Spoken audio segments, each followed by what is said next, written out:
நம்முடைய மாண்புமிகு எதிர்க்கட்சி தலைவர் திரு எடப்பாடி பழனிசாமி அவர்கள் நம்ம திட்டங்கள்லாம் பார்த்து பயங்கரமா கோபம் வருது.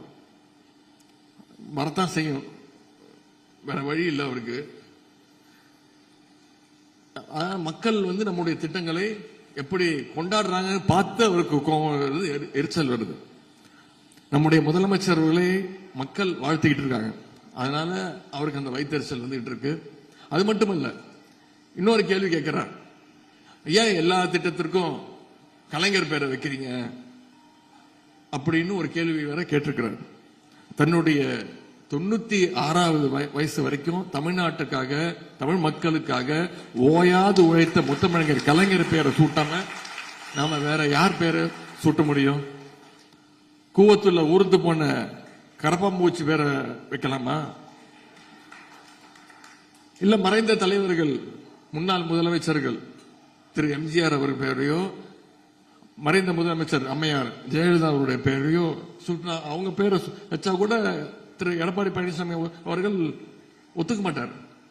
அவருக்கு யார் பேர் வைக்கணும்? இப்போ மோடி பேர் வைக்கலாம், இல்ல அமித்ஷா பேர் வைக்கலாம்.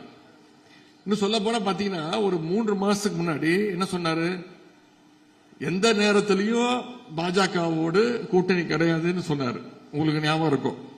சேலத்துல ஒரு 10 நாளுக்கு முன்னாடி ஒரு ஐடி ரெய்டு நடந்துச்சு. ரெய்டு நடந்து அடுத்த நாளே சொல்லிட்டாருங்க, கூட்டணி பத்தி இப்ப பேச முடியாது, தேர்தல் நெருக்கத்துல இதை பத்தி பேசிக்கலாம் அப்படின்னு சொல்லிட்டாரு. இன்னும் சொல்ல போனா இன்னும் ஒரு ரெய்டு நடந்தா போதும், அதிமுகவை பாஜகவோட இணைச்சாலும் இணைச்சிருவாரு. அந்த அளவுக்கு தான் இருக்கிறது இன்னைக்கு அதிமுகவோட நிலைமை. இதையெல்லாம் நீங்கள் மக்கள்கிட்ட கொண்டு போய் பேசணும்.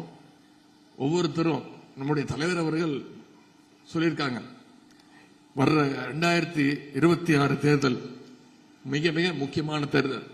2024 தேர்தலில், நாடாளுமன்ற தேர்தலில் 40க்கு 40 தொகுதி மிகப்பெரிய வெற்றி, சாதனை வெற்றியை தமிழ்நாட்டு மக்கள் நம்முடைய முதலமைச்சருக்கும் நம்முடைய கூட்டணி, நம்முடைய மதசார்பற்ற முற்போக்கு கூட்டணிக்கு கொடுத்திருக்கிறாங்க.